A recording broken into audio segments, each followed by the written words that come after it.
interdisciplinary art is when it feels so much easier to just say I'm a linkage artist.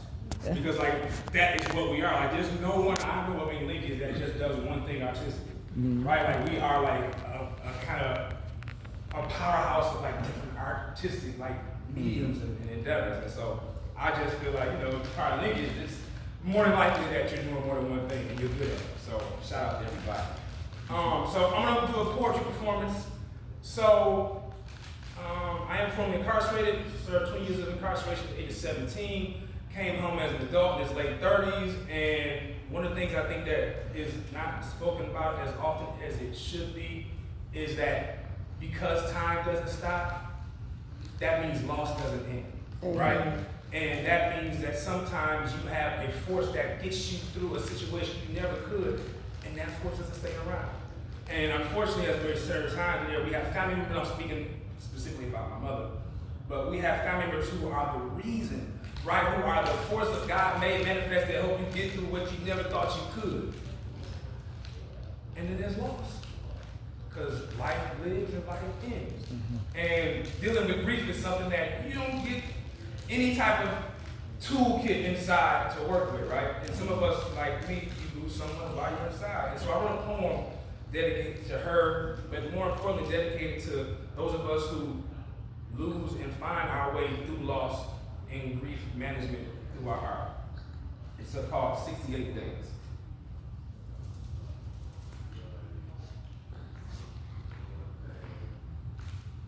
Part 1. She couldn't. She didn't. She wouldn't make it to see the bruised fruit of 20 years of incubation made in her name and likeness. This woman's word! Once this victory song for celebration is now a soundtrack for memorial services held daily.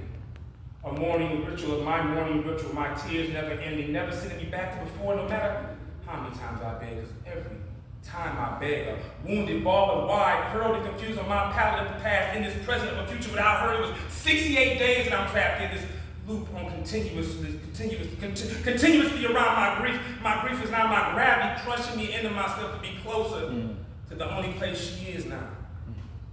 But I can't get up. This is the only place she is. There is no future, only now, crushed by the only her I have left. Part 2. Her hands were always in this cosmic mood it was seen. One hand resting atop the other, multiple sclerosis making her body accepted, willfully or not. Jesus wept, they said. I say through her mind leaves body leaves mind leaves body, but still I'm left behind, trying to understand why. In death, her arms and legs, limbs that in life would seize and tremble, would shake with violence only until my hand steadied them. Why in death did they finally stay still? Relax, pliable for the first time in 30 years. Why does death get to be a cure? Part 3. It helps. When the waves wash over you with the force of nausea and the weight of loss, when you're two people manning the eye and the storm, pastor in your own body, wondering, what am I doing? What am I feeling? Where does this lead to? When does this end? If it ever ends, how can it end when there is what every day leads to? This is where every day leads you. There are never no acts undone, no happenings ever unknown. All that is created ever destroyed in endless succession, and then birth anew. Sailing away beyond the reach of anyone. It's beautiful, but brutal when it actually happens. So help me as I write you, Mom, as if you're here with me listening to these evening hours when only possums and Nosferatu seem to care. Help me to still feel you there. Thank you.